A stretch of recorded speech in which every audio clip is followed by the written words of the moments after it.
Warm welcome to the foundation course in palliative nursing. As Sangi said, today we are going to learn about the introduction to palliative care. We have an eminent faculty joined us, Dr. Radha Venkatesan, who is she's an anesthesiologist and also is a palliative care physician. She has around 10 years of experience in palliative care, and also she has an experience in anesthesiology also. Here now she is in UK. Madam, happy to see you again, ma'am, and welcome and over to you, ma'am.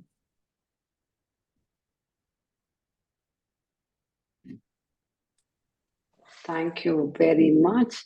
A big thank you to Pallium and warm welcome to all of you. So good luck and good wishes for all of you to enjoy and learn what you have intended to through this program. Sangeet, will you be happy to share the presentation from your end? Sure, ma'am, sure. Thank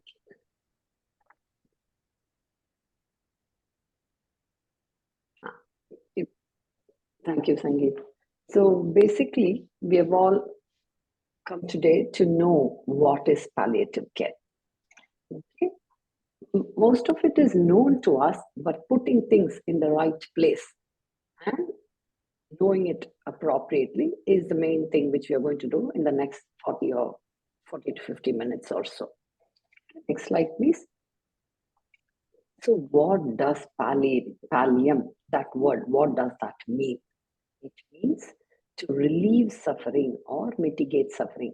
Cover, that is the actual Latin word. Pallium means cover. Basically, that is what it is, to alleviate.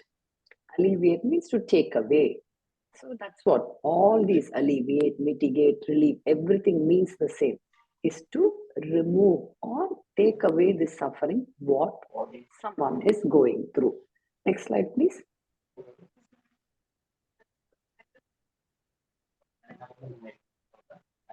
Okay, why on earth we need to know about palliative care and why the importance of palliative care has been constantly going in different parts of the world. It has been known and been practicing for different periods of time. So from that point of view, if you see why is it so important now, the reason is that many years ago, it was infectious disease, which was causing a great amount of issues for the medical fraternity. But now, all of you know, do we have infection as the main cause of our problem and issues today? No. Non-communicable diseases. What are they? Cancer, dementia, renal failure, diabetes, hypertension. So many things. Any organ damage. Okay. Along with it, you have cancer, dementia also. So that also is some form of organ damage. But not due to infection is the main problem for the medical world. And see the numbers. It has been estimated that 1.5 billion people experience chronic problems around the world. And about 50 to 60 million are found in the lower socioeconomic group of the world, low-income communities or low-income population. Okay, so which is big number, and that number of people are undergoing serious health-related suffering. So globally, so that 51 million, 61 million is the number in the full low-income communities. So, and again, the serious health-related suffering is something to be kept in mind. Any serious health-related suffering comes into that number. And see, anyone who is having serious health-related suffering needs that to be removed or taken care of. So, and that another thing is that it is not a short-term issue. See, many words, chronic, long-term, all these matter because if it is short-term, the problem is different. If it is long-term or if it is going to be chronic, then that itself is a big burden. And next important thing is the next point. Death is inevitable. Okay? that everyone knows, but we are not willing to accept it. But in today's era, we give more importance to quality of life. So, in that perspective, also, if you take the role of palliative care, is the important thing. You'll see in the next couple of slides. When you go into the definition, importance, because why it's not that importance given in the definition, it is what all of us want. What do all of us want? We want a better quality of life in whatever level or strata we are in. We want the best in whatever level we are, not only for us, for everyone. Okay, so that is what is our meaning. And do you want that only for some part of your life? We want that every day, every minute. So why not that be given till the last breath? So that is the main thing to be kept in mind. Next slide, please.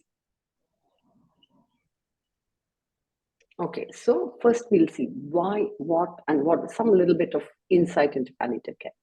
What does that mean? We want to give active total care of patients for whom disease is incurable. And that is the main category or reason why it's given. And next is we want to control the symptoms. If someone has an incurable disease, but still they may have symptoms. So how and what are the ways those symptoms can be relieved? It is next, as I said, to give best quality of life for the patient. Fourth point, very important. Is it just the patient who is undergoing all these? It's the family, that is the caregivers. The caregiver can be anyone. Okay? It can be husband, wife, mother's child, friend, neighbor, anyone. So that person, we need to look after the patient and the caregiver too. That is another important thing. See, in every slide, at least one or two new aspects may be there. See, as I said again, all of us know that we have a patient and family, but who all needs to be looked after or considered is what to be understood and taken from this.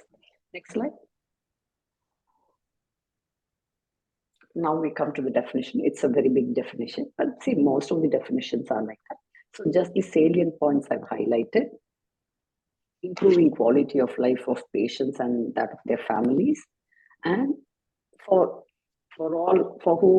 any life-threatening or life-limiting illness, and what all physical, social, psychological, spiritual, everything. Any issue, all these issues, not one issue, just medical issue alone is not that. Okay, and quality of life of caregivers also. So these are the salient points which we will see. Many things you may feel, oh, like a parrot, I'll be telling some things again and again. Yeah, why? Important. Those things have to be understood. See, many times you attend these sessions, that should be enough. So that is that much information, and repetition always helps us to remember. Okay, next slide. Okay, see here, when someone has problem, is it just the patient suffering? See, always it is like that. All of you think for a minute, even if someone is having one fever or cold in one house, is it just that person suffering? Everyone else along, that is family. So that is why I'm not just telling family caregiver. See, this shows how, when this will put everyone also understand that that's how, if anyone is suffering in the house, one person has the illness, everyone will have some impact, depending on how close or how related to that person they are. Next slide. See, pictorial representations help us to remember things. For that, I'll tell you one simple off track. All of us see one movie poster. That is enough for you to. Someone has said the no sound. Can you hear me, Sheba? Or Yes, yes, Sangeet? ma'am. Yes, yes, ma'am. Okay. Because just there was one message, so I just thought. Okay. What I was trying to say is, why pictorial representation? I said this. See, all of us see one poster. Okay, and from that we are able to tell story itself. Does a movie run in a poster? No, so much. So pictures take us a long way. That's why I see that picture should give you, it is self-explanatory, we say, about why the importance of patient and family is there. Okay, coming to history, I'm just going to give you a history in few sentences because some things can be read and known also.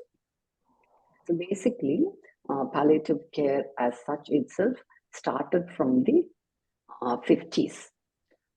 In the early 50s, Dame Cicely Saunders, who was a practicing nurse, was caring for patients who were dying, and then she wanted to give importance for that. Then by herself, she couldn't succeed or achieve, so she then became a doctor and started practicing palliative care in various places in the United Kingdom. And then after that, in the 60s, it was Kubler-Ross, who was a writer and a psychiatrist, wrote books on death and dying, and various aspects of grief and things were explained in great detail in all her books, which opened the eyes of many important people all around the world. And then in the 70s, it was Balfour Mount, a oncology surgeon in Canada, who worked a lot on palliative care improvement. And he was the one who coined this word palliative care. And then from early 2000 or so, in the United States and things, this specialty was recognized, and more work was done, and like palliative care as a subspecialty was considered, and like master's programs were there. Coming to India as such, many improvements have happened. Okay, we that like from medical point of view, initially for the last 5 years or so itself, you have masters in palliative care as a subspecialty for doctors. Recently, in the last couple of years, palliative care has been included in the curriculum for nurses and doctors. So the awareness of palliative care has been introduced into the curriculum. So doctors and nurses, when they study itself, will be able to think and know about it from that point of view if it starts, and then it can go on further to a certain extent of whatever is their willingness to do to take it forward. Next slide. Again, also someone had mentioned about sound. Just it's okay. If it's not clear or something, please let me know. Ma'am, your voice is audible, is clear. Clear? Is it clear, Yes, Shiva? yes, ma'am. Clear. Yes. Okay. Maybe they are having some issues in their Yes, end. yes. Okay. Then important thing. Next few slides, because this is palliative care only for cancer and AIDS. After a lot of you all there, is anyone already practicing palliative care?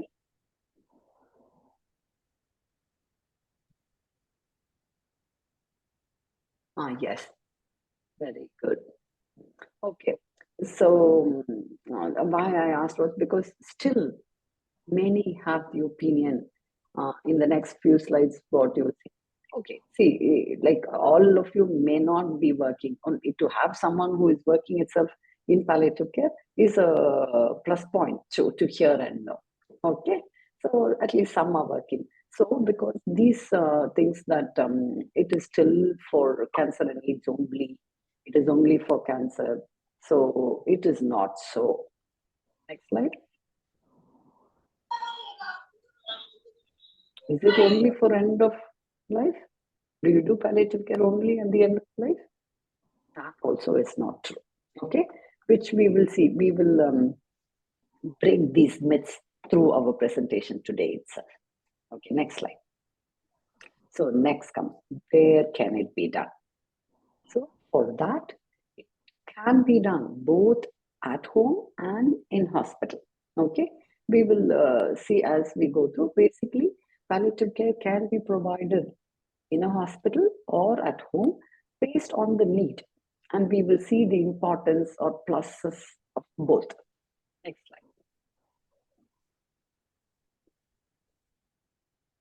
So when care reaches home, it is very, very helpful for the patient and family.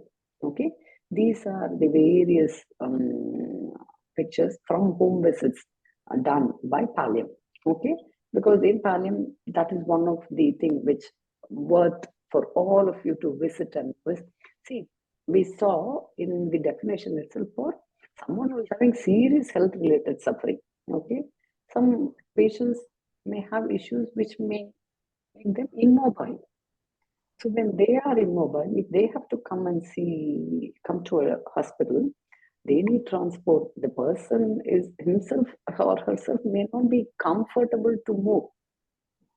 So in those situations, when care goes to their home, that is the best for them.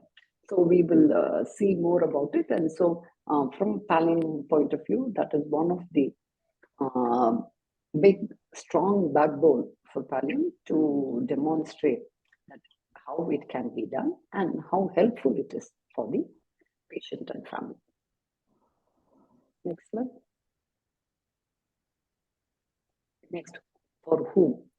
We saw it is for anyone with serious health related symptoms. So there, it is a big group.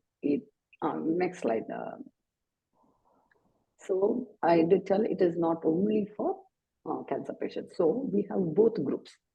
We have for people who have oncology or cancer related suffering, and also for people who have non-cancer related suffering. For example, I'll tell you, all oncology patients will come under cancer can be from head to foot. Okay. Similarly, non-oncology also is you can have any end organ failure. Okay, cardiac, respiratory, renal, liver, lung. So all of them, and you have the dementia, frailty, elderly. So it is a big group. So anyone with serious health related suffering, any neurological issues, paralysis, quadriplegia, hemiplegias, okay, all those things, and long-term neurological issues. So all this, so it is a big group. So that is what to be understood. So for who? For anyone with serious health related suffering, yeah, it could be a oncology related or a non-oncological related. Next slide.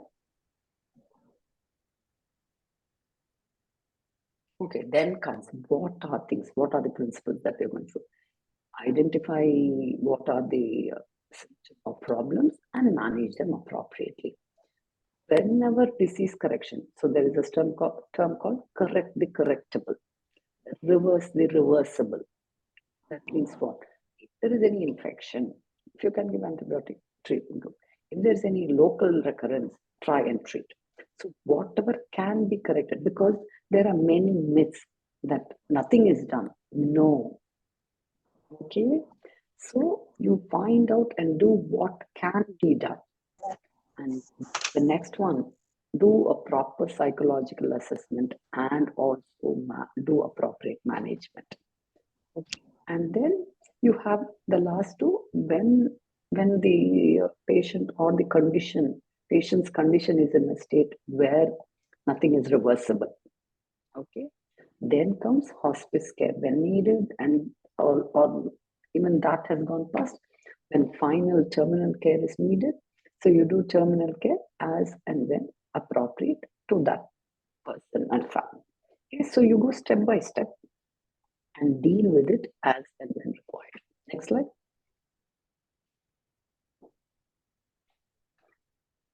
These are some of the important points.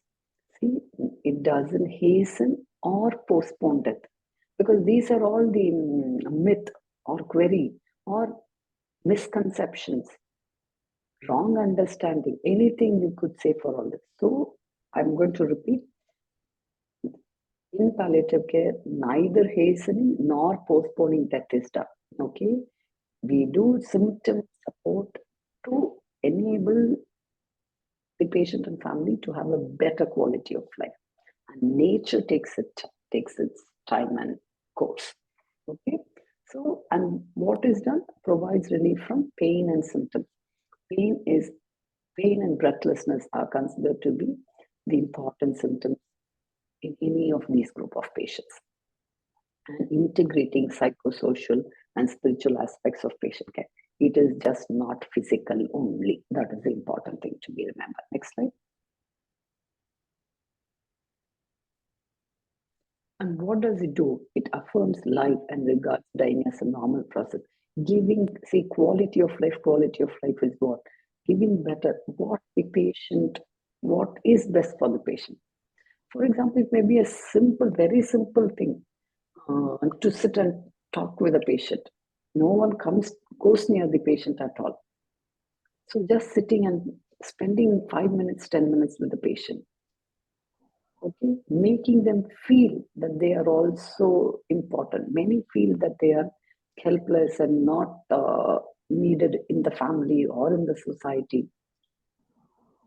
Those type of feeling, empty, void feeling. No one cares about me. So those type of things, in giving them what they need, okay, and offers a support system for the patient and family until the last minute. And that is what, and then palliative care goes on beyond, which we will see in the next few slides. Next slide. Okay, then comes when should I provide, or when should palliative care be provided? Because we did see, as we are seeing step by step, trying to answer the queries. Next slide. So here it comes, why and like when do you provide? Look at this picture from left to right. Okay, see, you have the green one when screening starts. Basically, they're coming for investigations. They are not knowing what their issue is, but they're having some problem for a few months.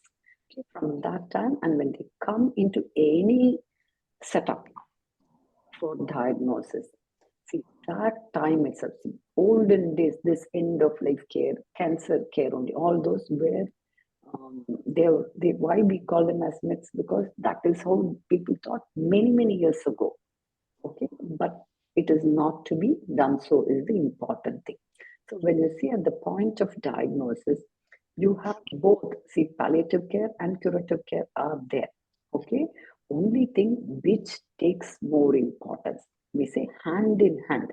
So in many centers nowadays, when the patient comes and is undergoing diagnosis, but see, many of us having worked or working in this medical field for many years, to some extent, when they come itself with many of their history and symptoms, we will know that what if their suffering is health-related, serious health-related suffering.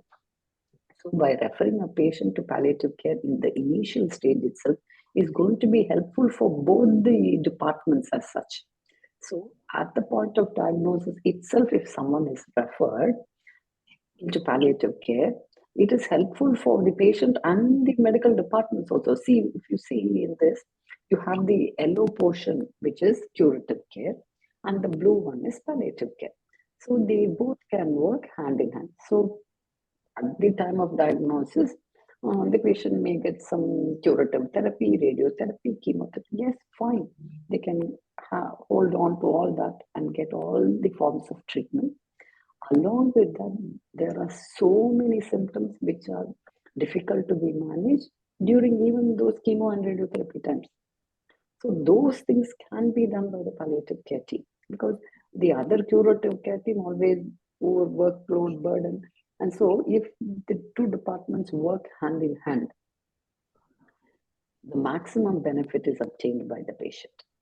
So, and if you see the course of illness, that is the time frame.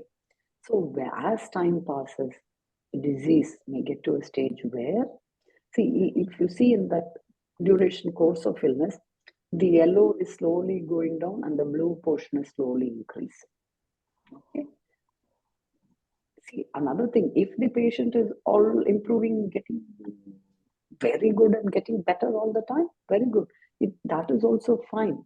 supportive care alone can be given by the palliative care team. So when the condition changes or the disease progression is very high and there is no response to curative management, then the palliative care increases. So that is what has been depicted there, that progression of the disease decides the amount of time used or given by each specialty.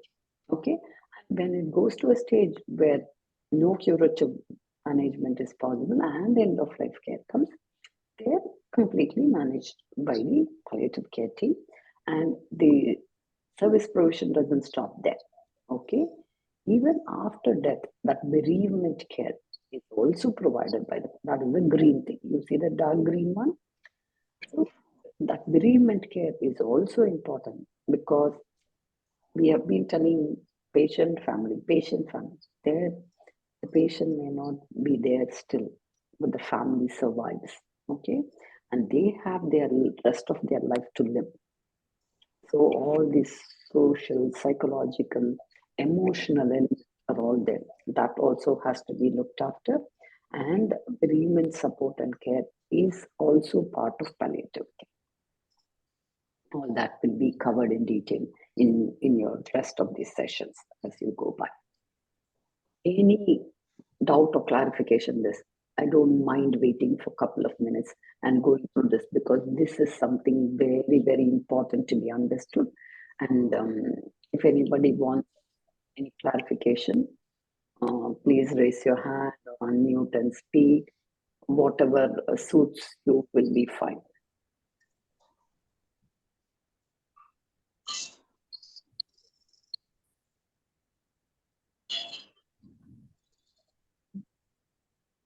Anybody have any doubts?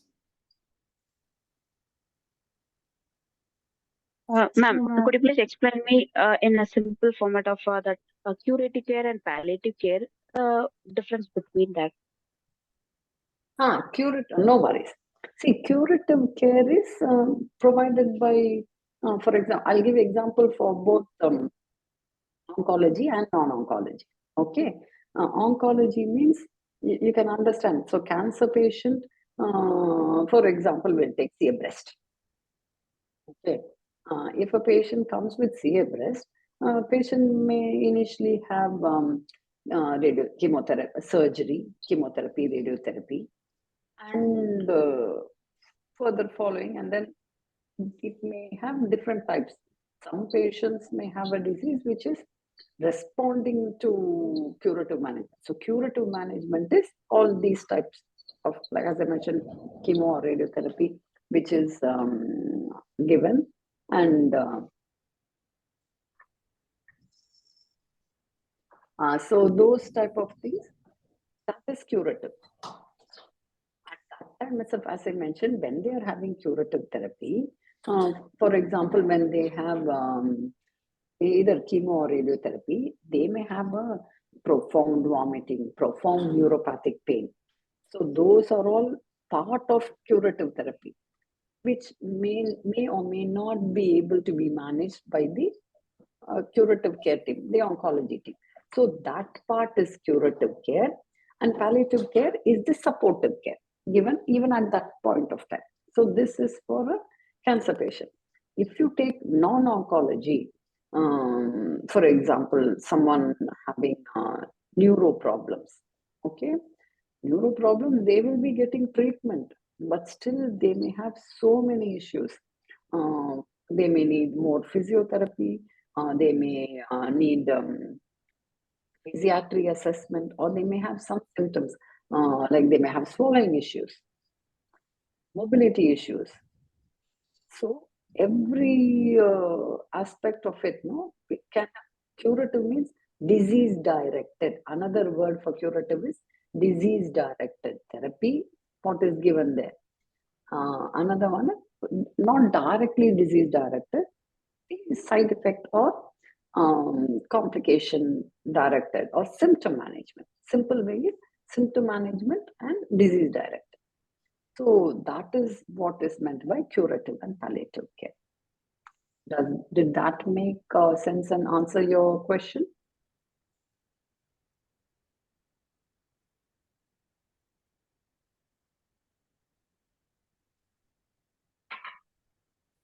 Yeah, ma'am, I think it's clear. So I didn't catch the name of that. Yeah, I think nurse who had asked. Twinkle. Yes, ma'am. Yes, yes. It's Twinkle. Thank you so much. It was clear. Very good. Thank you. See, always better to clarify. No worries at all. Okay, next slide. So this is again, what is, do we just have to look at the physical problem, pain, vomiting, nausea, diarrhea? Do I treat that alone?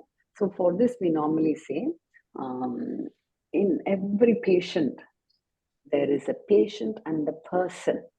Okay, we have disease, illness. All these are synonyms. Like for example, patient and disease are the same. Like we say, whereas the illness is what does that disease cause to the person within. So that is what is to be considered also. When you look at those aspects, you have to look into what is this disease causing in the emotional front. What is that disease causing in the psychosocial front? That person may be the only breadwinner. Okay, so all psychosocial issues will have to be considered. Emotion, that the person within might have had some big wishes, desires, or not necessarily big wishes, simple wishes also. So whether, and then being emotionally drained, depression, fear, anger, all these are various emotions which can be there, and all these emotions will affect their day-to-day living. And finally, I did everything right. Why am I suffering? So because there are so many, you see, who a 30-year-old can have. See, in the medical field, we see a 30-year-old may have a CA breast which is triple negative.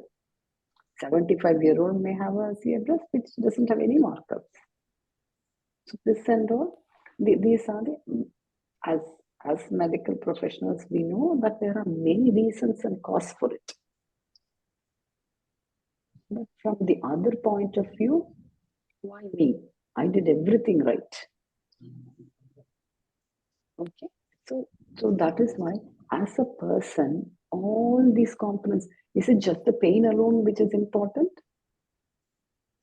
That is why if we don't consider all these components, that is why just many times we are unable to get the best outcome.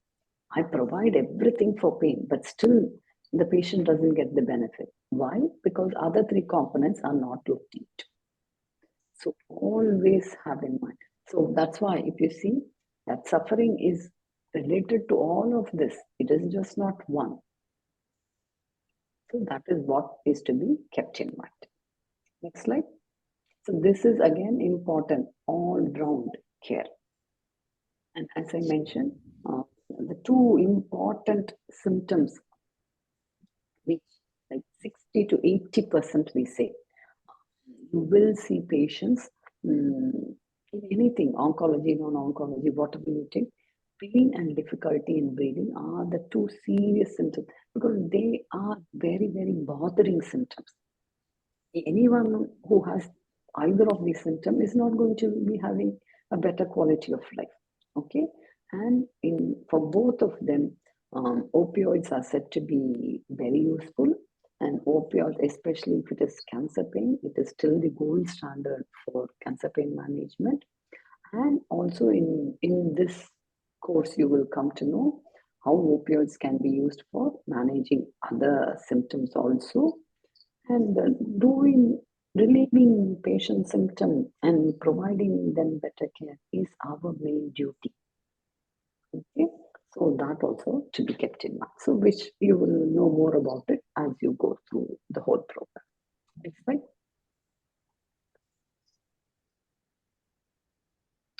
This is a little bit about hospital-based care and home-based care. Why? Both are important in their own way, but many have to be aware of an option that home-based care is also possible. Okay.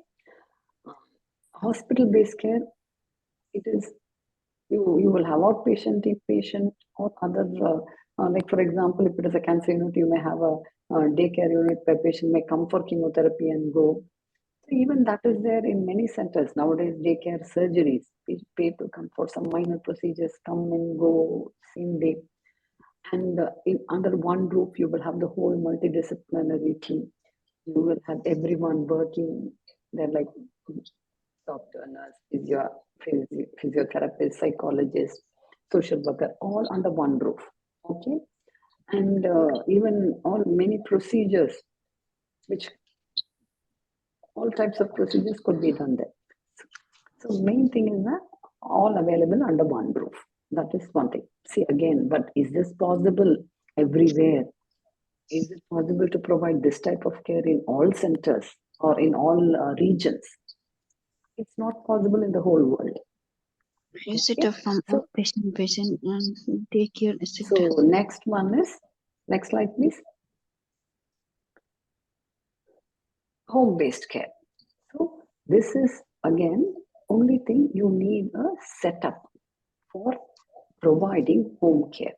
And as we saw in the beginning, when you have patients with chronic debilitating illnesses who cannot come out of their home.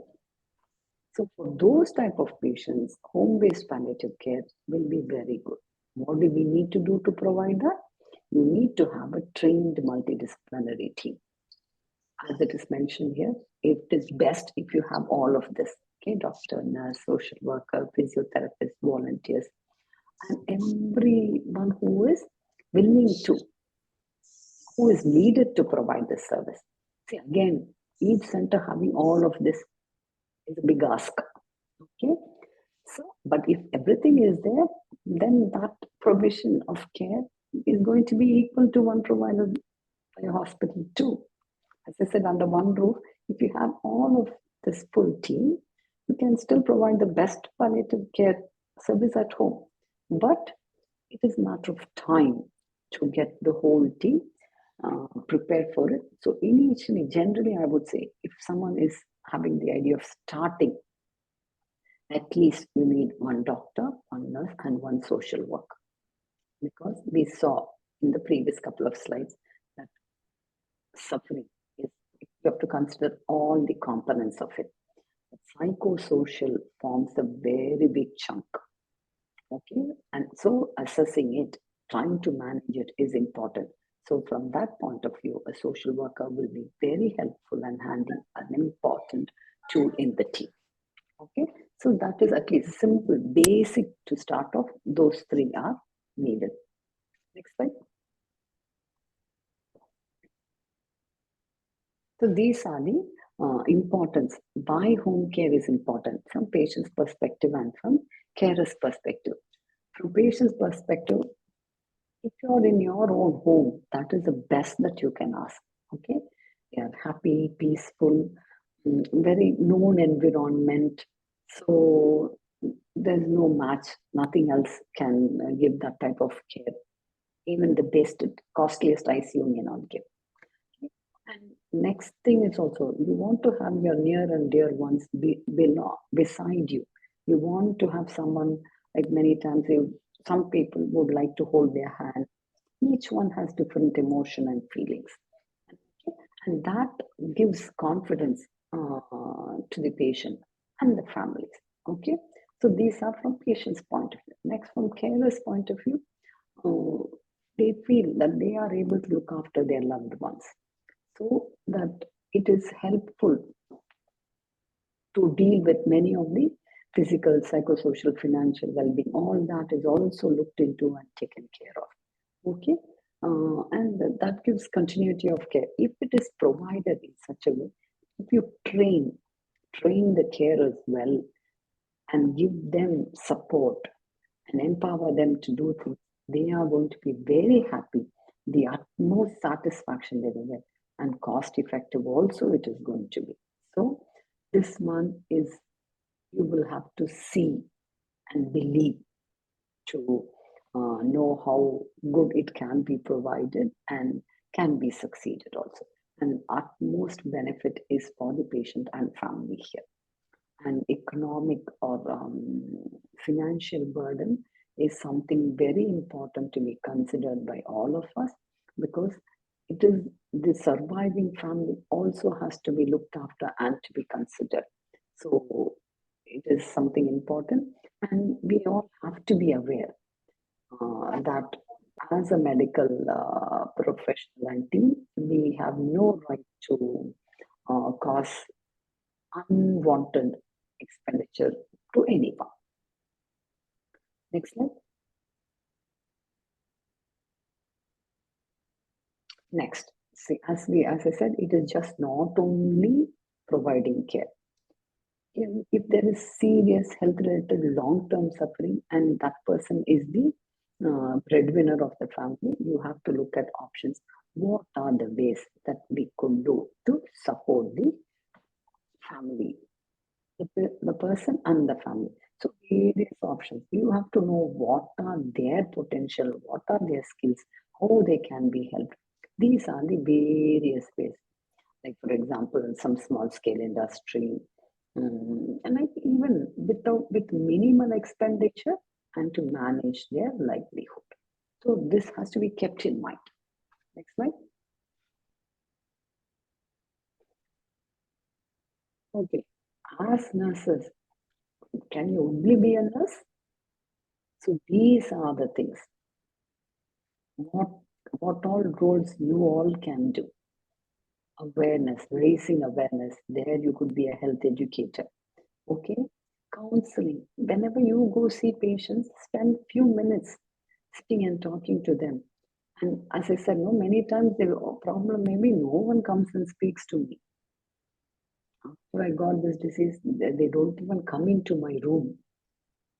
So by you going and talking to them, you could be a counselor or a psychologist from your point of view.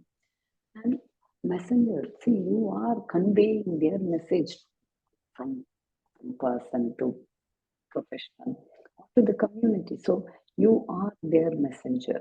And for last two, very well known, you are care provider and you could be an advocate too. What the patient wants to say may not be understood or revealed to the person, to the family, or to the professional, or to the world. So you have to be their voice and speak for them and be an advocate. So that also can be done. Okay? So as a nurse, you could play all these roles. So and it is important. It is, say, always everything in the best interest of the patient. So if that is your aim and goal, how all can I provide? So that is what is to be looked into, and all these could be done by every one of you. Next slide.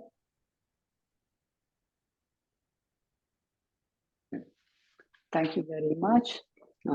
Any queries or anything in any of the ones that we have gone through? Happy to take.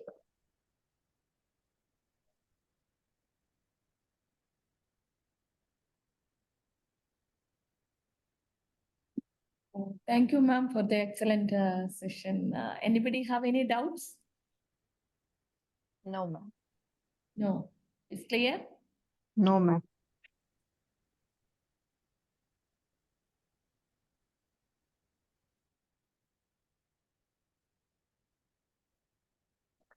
So say some said that they are already working. What hospital based or is anyone doing any home care already? Ma'am, I'm not doing any home care. I'm working as a one dementia care center. There is here so many old age patient is there. I'm seeing any end of life care from here for patients, especially in the pain, ma'am. The last part first what you said I could hear, dementia care. Last one, what is, do you see end of life care Especially or we not seeing end of? in old age patients only from seeing here. We giving Hmm. the end of life care, ma'am. So yes, before in case the patient to having problem means we explain the family members what are the conditions in the patients. After that we give the consent from the family. Mostly we try to give for the pain management, ma'am. Especially Where exactly you are doing this? I'm working as a SCARF hospital from Chennai, ma'am. For Schizophrenia SCARF. Research Foundation care in psychiatric hospital. Okay. Where in Chennai it is? The main unit in Anna Nagar, ma'am. So Dem Cares on hospital open newly from the Tamra, ma'am. Okay, so basically you have elderly and dementia patients. Yes, ma'am. Especially for the dementia patients. Okay. Yes, see, that is one thing. It's a non-oncology. That's why, no, it is serious health related suffering. And we also have something called as trajectories of end of life and things. So in which you have various types or modes how the final death can happen in different ways. So for that also you will be learning more about it when you end of life care. So from that point of view, this neurological problems have a very long course. Dementia can last for from 1-2 years to 5-10 years also. So the last 1-2 years, a couple of years, see, the last couple of years I'm telling. So which could be a long drawn, demanding type of care maybe. So one person looking after that patient may not be possible because burnout can happen for that carer. So those things, that is why in that front, oncology patients may have a very rough, turbulent period, but it may be a short period, whereas dementia may be a very long course. So you have to be aware that both are possible, and for both we have to provide care. So those are the important things. Any important queries in the chat box? When palliative care should begin once the patient is diagnosed? See that from diagnosis, like from beginning and from diagnosis, may not be long time. No, it ideally should not be a long time. Few weeks or months to diagnosis. Okay, so either way, at the diagnosis or initial, both are okay. And from the day of treatment itself, palliative care gets started. Yes, nothing wrong because that is what will be best for the patient and the medical departments, as I said. And for that, I used to work in Adair Cancer Institute. I have seen patients like when they are getting their diagnosis done. But see, normally patients come from all parts of India. So they might have had some diagnosis somewhere or complete, like what to say, final pathological diagnosis may not have been confirmed. So those type of patients itself may come in.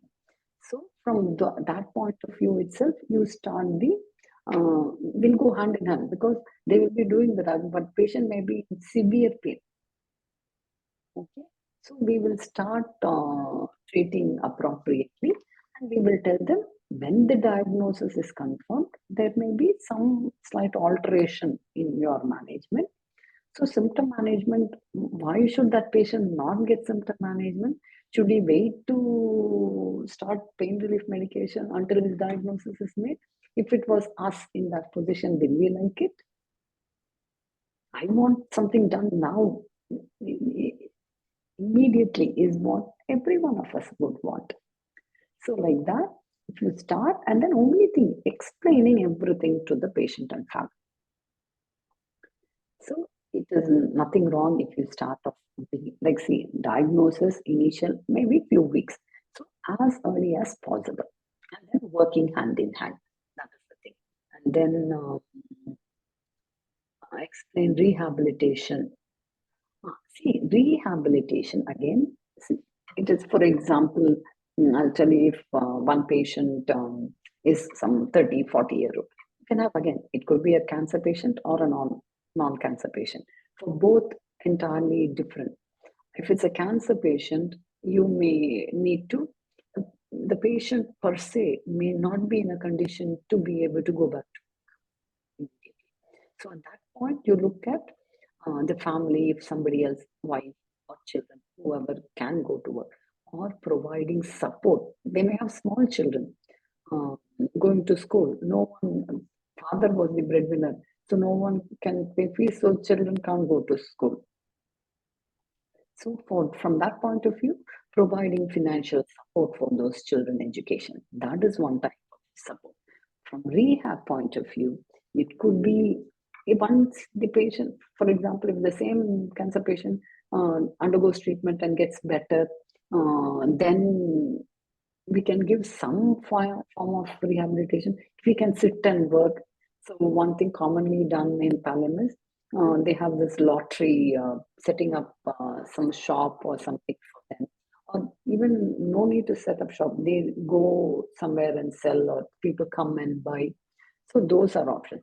Or if it is a long-term issue, then you can train the person what are his potential and capabilities, and then get appropriate job opportunities, small scale industry, or finding different types of job for them. Those are the things which could be considered. And the study materials all will be provided and shared for all of you. I think I've gone through the chat, all questions.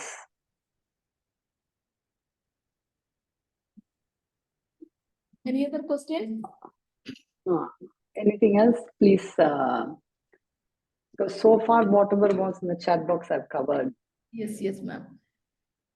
So we have a mock case presentation also. Before moving Yes, on to go the on. case presentation, I would like to highlight few things from the today's session. So you have learned many things today from palliative care. So ideally, you can start palliative care from the point of diagnosis. If you can start palliative care in the beginning, we can able to give an enough support. We can able to provide a supportive management support so that they can able to continue the curative treatment well. Because we are focusing on the supportive management or symptomatic management, not a curative part. The curative part done by the oncology, that oncology hospital or a medical college, but we palliative care is focusing on the supportive care or a symptomatic management. If they have a symptoms, we are trying to relieve their symptoms. So our main aim is to improve the quality of life of the patient and their family. Okay, so how can we improve the quality of life of the patient and their family? So try to minimize their problems. So our as a healthcare provider, our main role is to mitigate the suffering, as ma'am has mentioned earlier. So our main aim is to mitigate suffering, try to relieve their suffering. If you can able to identify their problems, listen their problems carefully, definitely we can able to relieve their sufferings. So we are focusing on physical, psychological, social, and spiritual. So that is why Madam has mentioned about total care. So suffering is total. The total pain, suffering is there. We are focusing on the four aspects. The total care is here in provide in palliative care. So that is the another learning point. How to keep it in mind. One is the main aim is to improve the quality of life of the patient and their family. And the second thing is try to relieve their symptoms. And the third one is providing total care. So these are the main important points you have to keep it in mind. And one more thing, the founder of palliative care is Dr. Dame Cicely Saunders. She was a nurse and then became a doctor, and she started, she brought out the concept of total pain and palliative care. So Dr. Dame Cicely Saunders. So these are the important learning points, and also Madam has covered about the rehabilitation parts. And palliative care is not stop when the patient died. If there is a requirement there, we will support after death also. We will support the family after death also. We after death we are providing bereavement support also. So if they are from the palliative care, so this is about end of life care, and if they are able to come to us, we are giving palliative care in outpatient settings. If they are not able to come to us, we are trying to provide care at their home. So we have a home-based care. So we are trying to support provided in their home also, trying to control their symptoms in their home. So if we are not able to control their symptoms in their home, so we usually bring the patient here. We have an inpatient unit also. Our main aim is, and the inpatient unit also try to relieve their symptoms and also caregiver educations. So after that, once the symptom is controlled, we will send them back to their home. Our home care team will do the follow-up. Okay, this is how the Pallium India is functioning. So, ma'am, do you want to anything to add? Oh, fine, Shiva. Only thing, the course, you should, all of you should attend somewhere after attending the course. Hands-on is important because, see, when you hear from all of us so much about home care and things, all of you have to see to believe. Okay, Yeah. one is see to believe. Next is you will have confidence when you see, oh, everything can be done. So those things are important for you all to practice very well. And see, when you do something well, not only the patient gets benefit, you are happy and satisfied, and you will be, your capability and efficiency will increase. Okay.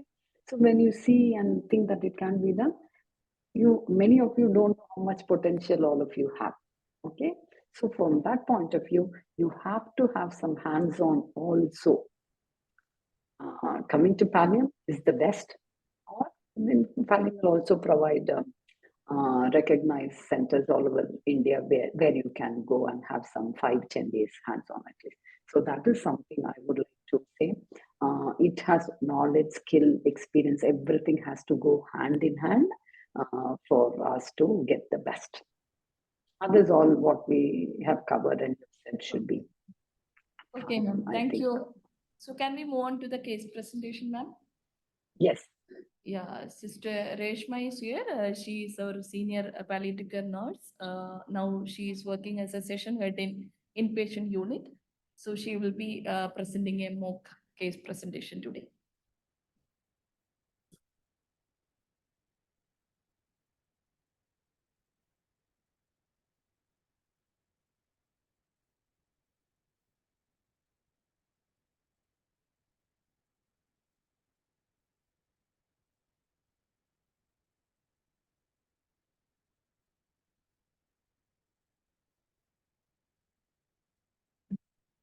Good afternoon to all. This is a patient story of 39-year-old male diagnosed as traumatic quadriparesis with stage 4 pressure sore on sacral region and left gluteal region. Presenting complaints at the time of admission, patient complains of constipation since 2 days at the time of admission and having bed sores over sacral region and the gluteal region. Complaints of moderate pain over the hip region, also urinary leakage was present. About the history of illness, he had history of fall while carrying weight, followed by neck pain and weakness of both lower limbs, and was diagnosed with traumatic quadriparesis in August 2015. Admitted and got treatment from one of the government hospital and discharged after 1 month. After 6 months, he developed a bed sore over the sacral and the gluteal region. It was stage 4. History of pain over the hip and wound site for more than 2 weeks. Pain over the hip region bilaterally, and the pain score was 5/10, intermittent in nature and burning type of pain.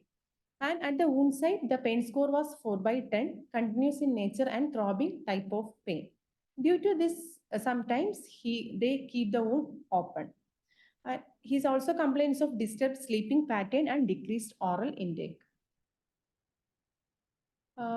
At the time of admission, patient was conscious and oriented, and all the vitals are within normal limit. About the pressure source, complaints of warmth and tenderness over the pressure source, exudates present, tunneling present. They are irregular in shape and foul smelling. And after admission, routine investigations done, all are within normal limit. About the psychosocial aspects, 39-year-old unmarried man living with his 65-year-old mother in a rented house. He has one sibling and he is married and living separately and not caring and helping them. He was a manual laborer and was the breadwinner of his family. Now, his mother is a manual laborer and she is taking care of him. Now, the main source of income is from mother's daily wages, her pension, and some of his friends. Have taken rupees 1.5 lakh from private finance bank for the treatment purpose. They are devout Christians now unable to go to church. This makes him very sad. He communicates through cell phone. He says to his mother like, I don't think I can walk. So please don't spend money over my treatment. The main concerns are pressure sore, pain, and the financial problems. Summary, 39-year-old man with traumatic quadriparesis with bed sore present over sacral and gluteal region. It was stage 4 with pain over the hip region. And our discussion points are, do we need to provide palliative care for this patient? And what are the problems faced by this patient? And what all can be done for this patient and his mother? Thank you, Reshma, for the wonderful presentation. I hope this presentation is clear to everyone. Anybody have any more clarification regarding this patient story, please ask. Otherwise, we can move on to the discussion points.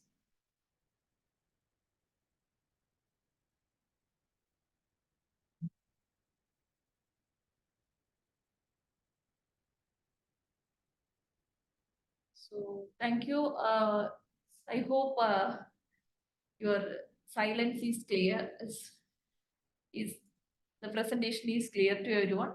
Okay, we can move on to the discussion points. First question: do we need to provide palliative care for this patient? How many of you agree with this?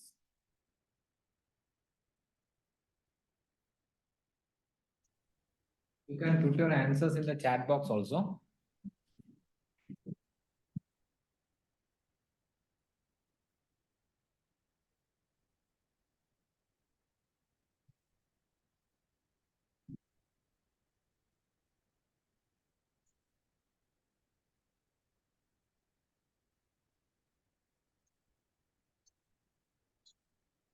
So all answers yes. You are agree. Definitely this patient need palliative care. Why? Why you are agree with this?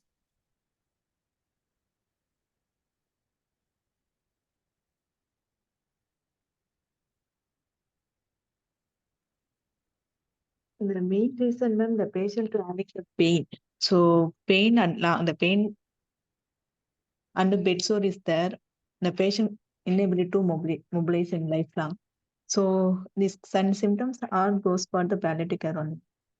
Okay, thank you.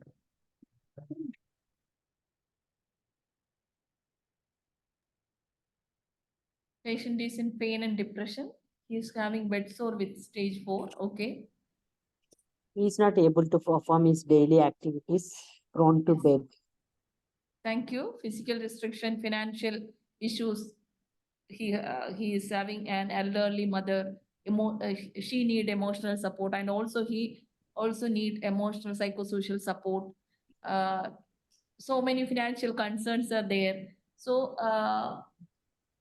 here, what we have to understand that this patient need a total care. Yes. Physical problems, he has physical problems, social problems, psychosocial, emotional problems, and spiritual problems. So definitely these patients need a total care, and also he is a bedbound. So even though the patient is not a cancer patient, the non-cancer patient, also these patients need a palliative care. So you all are agree with that. Okay, madam, you want to say anything? No, I'm glad that they've all picked up everything, every component. This is how you have to all see. See, you like we need not when you see the history itself, mainly history gives you everything. So that is an example for it. I'm happy that everyone has come up with all the things. Someone had also tried to alleviate suffering. So at least good. Okay, ma'am. So Go ahead, Shiv. yeah, ma'am. So I think we can move on to the next question. So what are the problems faced by this patient? So you can, now we can divide it into four aspects. What are physical problems? What are psychosocial problems? What are emotional problems? Is we can and also spiritual issues. We can divide it into four aspects, and tell me what are the physical problems? He's having pain, not able to walk, Okay. and sore is there. That is also Okay. He's having pain, pressure sore. sore, not able to walk. Yes, immobility, depending others. So Illness, yeah, so that is the physical. dependent is comes under an emotional. He Emotional. always depend others.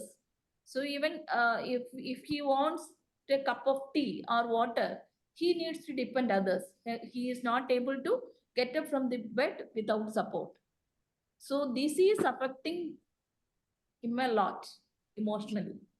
Because of my disease, I'm not able to do my self-care also. At least self-care also he was not able to do. So this problem, uh, day by day, if you are not relieved, solve this problem, these patients might go to depression. So Yeah, we depression. from the initial part all onwards, you have to address these kind of issues, explore these kind of issues. Okay.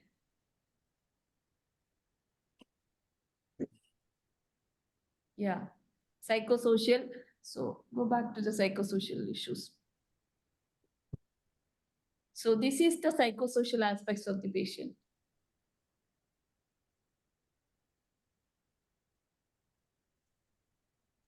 So Not able 39-year-old, to, yeah, not able unmarried to man, mingle with unmarried man, broken family.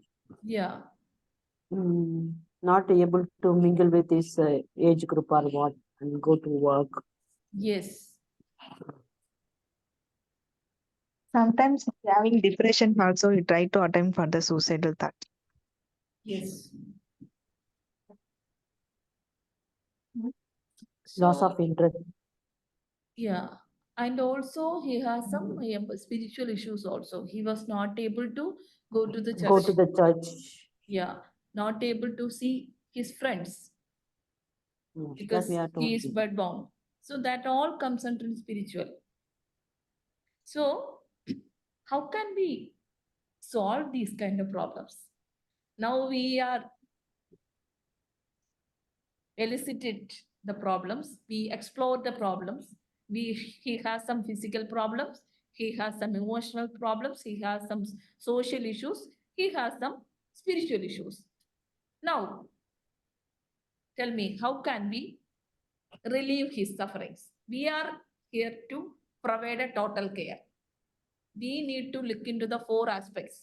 If we can able to provide a total care, definitely we can able to improve the quality of life. So physical part, we all know that. We all are focusing on the physical care. Pain management, definitely he needs pain management. Good need to do the good pain assessment. I think from the next class onwards, you will get a class on introduction to pain and management of pain. That time you will get an idea about that. So definitely this patient need a physical care. Apart from that, how can we provide other aspects care? Okay, counseling. Madam, so do you. This patient should have holistic care. Yes, definitely. Holistic care is a total care, physical, emotional, social, and spiritual. Definitely, this patient need a total care, holistic care. Okay. So we have to change. For prevention of pressure sore, we have to train the caregivers. Here you have to think about his mother age, 65-year-old woman. She will not be able to provide. Yeah, she is the Breadwinner caregiver. in the She is the breadwinner. breadwinner also, as well as the caregiver. Primary caregiver is his mother. So And they are living in rented house. yeah, If she, And they and have, it's- and they have a loan also. yes, if she Yeah. sits and looks after him, then now will be his daily living will be taken care. It's nutrition and food and all that. okay. Any other suggestions? So we can try to look for any center where can be time being he can be looked after. Yeah. If any palliative Mm. care centers are there, we can shift the patient to the palliative care center. Okay, And his dressing can be done regularly and he improves and his pain also will be alleviated. And the mother will be able to, it should be nearby. The mother can come and see it, like that it should be. Again, the distance also matters. okay, Then we can approach any social workers, the networking groups. There will be a group which we try to help, like my people's, those who are in difficulties, to okay, reach out to them in other needs, like their socio-economical matters. They're taken care. It's given some help for their nutrition and all. okay. So one of you said in the chat, encourage his brother to involve in his treatment. So Yeah, involve the Uh, family. yeah, we did many conversation, but he was not. He's not willing to help. So He it will has take, some. Yeah. it will not come in one set of talking or something. The family members also need to be counseled continuously. Yeah. So yeah. So that is one thing we can do. Okay. Then for the spiritual care also, actually sometimes if the person is counseled and his feelings are ventilated, a certain amount of his physical pain also will go. Then the person will feel at ease. And he Okay. will have some positive thinking. What he said, no, that will improve. And seeing the brother's condition continuously, the brothers also may change. So it may not be first attempt, second attempt. We Okay. try to solve the problem of patients. When first the patients are having the pain means physically you solve the problem and after that you solve the problem in mentally, ma'am. Physically the patients are having the problem in pain, bed sores and immobilized. You try to solve that. Afterwards the patient having the depressions also to give the treatment for the depression disorder in mentally. Okay. Thank you. Any other suggestions? Then there is a spiritual need also is there. If you look into that spiritual need of the patient also, if you try to fulfill that also is little bit ease his pain. Okay. I have Thank you. How can we help? Physical, Yeah, no, spiritual. for the spiritual aspects. What do See, you think? Please respond you others also. need to be addressed to the priest or on a listening person or any religious. There are priests are available. If which church is going, that area which is belongs, so we can approach and bring them back to his place and call them, and they are ready now. There are father, sisters, or any counselors also in spiritual counseling centers available to talk to the person.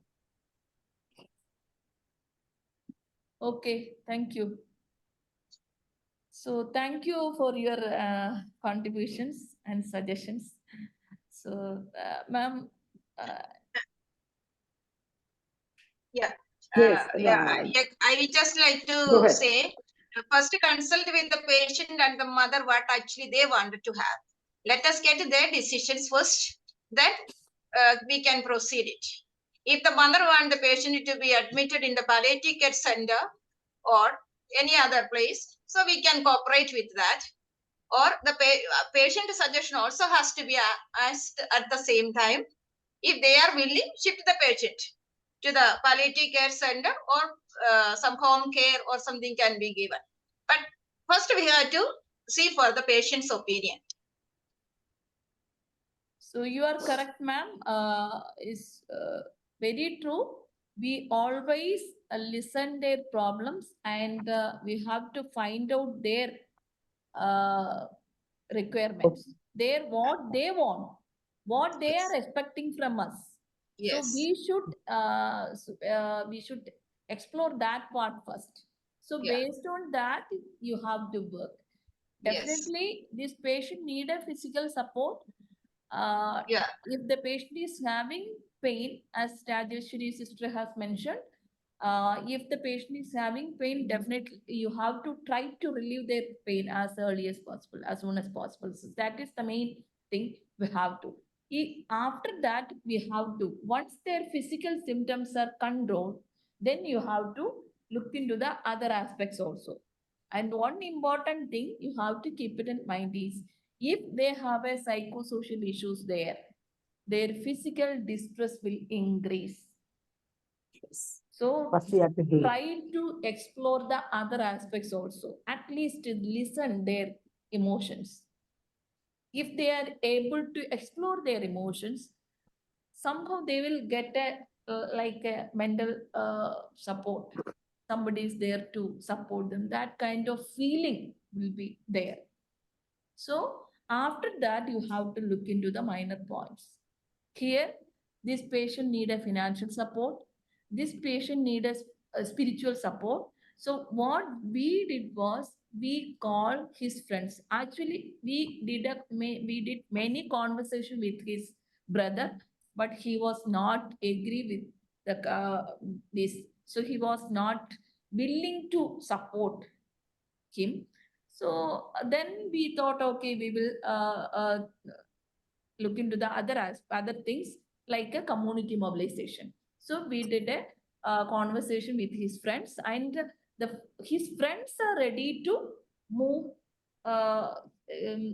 move this patient from house to that church. So every Sunday, so the friends will come there and take him out and attend the prayer things and all, and then he came back. So this is how we did. So we did many conversation with the community, and also we provided rehabilitation support also. And today, the from 3 o'clock onwards, we heard about palliative care is not only for the patient, it's for family also. We have to look into the patient family, the caregivers also. Here, elderly mother, she is taking antihypertensive medications. So these kind of support, she needs some kind of emotional support also. We have to listen her emotions also, and we provided her medications and we have provided psychosocial support, and also we provided the vocational rehabilitation also. So this is how we support this patient. So we covered the physical problems. Now he is able to move with the electrical wheelchair without support. So he was admitted here is around 3 months, and our physiotherapist gave a proper physiotherapy. And when he came here, he was not able to get up from the bed without support. But after that, before he going home, he was able to get up from the bed without support. Now he is moving in the wheelchair without support. He is doing his own care without support. So this is how we change, rehabilitate this patient. So, ma'am, anything you want to add? Just see, everyone said everything. So putting everything together, and I think someone typed on the chat, assurance. No, it should be a realistic assurance. You will learn more about it in your communication sessions, how you should do and things. So that is one thing to be known. You have to give reassurance, but it should be a realistic reassurance, one thing. And then next is respite care, what Sister Sheba was telling, no? Looking after the mother, giving her some rest too. See, as everyone mentioned, we have to have multiple sessions. All these don't happen in one session. But in spite of us telling everything, sometimes, as she said, no, the brother was not willing to. There, you cannot keep on going on and on with that. If they don't agree, we have to look at other options. Okay, so those also have to be kept in mind. You try for few times. But if that doesn't succeed, look, always try option A. Have option B, C, D also. And then respite care for the mother. Look at options, how, like, for a few days, he could be kept in some hospital, or if some of their friends are willing, like they're taking him. See, this and all is a big ask. Okay, so, and always those are the things, those are the two things I thought of adding on. And the spiritual support, no, as everyone mentioned, there are many people who, like priests and counselors, who are willing to come. We do bring people to come and pray for them. When they can't go to church or things, they will come and pray for them where they are. So that can be done, which will give some solace. I used to go. So once you do that, that itself will alleviate some. Okay, and then you look at, they get better, and other options will also come. So multiple discussions, step by step. It's a slow process. Perseverance is what we'll get. And as all of you said, see, it came from different people, different ideas. So that's what I say, these type of platforms use to express and share, so that the message and the goodness is carried by the rest also. So the benefit, all of you see, like the whole batch, all of you would have got 5 points from somebody else also today. And you have gained all that. So that is why utilize this platform to share the maximum and benefit. So I think that's all. Overall, total care. Pick up each one, try to deal with each one appropriately. Okay, thank you, ma'am. So I would say, in a nutshell, we need an empathetic mind. So if we have an empathetic mind, we always think, what is empathy? So if you have to put yourself into their shoes, so that is empathy. So if we have an empathetic mind, definitely we will look into these kind of things, and try to improve their quality of life. So I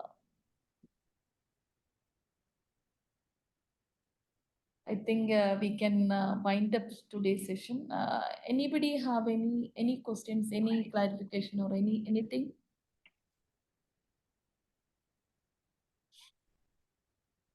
Okay, we can wind up the session. Thank you, ma'am. Thank you, Radha ma'am, for the wonderful presentation. Thank you, Shiva ma'am, for facilitating wonderfully. Thank you everyone for joining the sessions, making it an interactive sessions. Feel free to express your views and through our chat box and muting yourself in the session itself. Thank you. Let's see you in the next session. Bye. Thank you and good Thank wish you. to all of you. Thank you, ma'am. Thank you. How are you, Thank ma'am? you very much. Nice to see all of you again. Thank you. Thank you.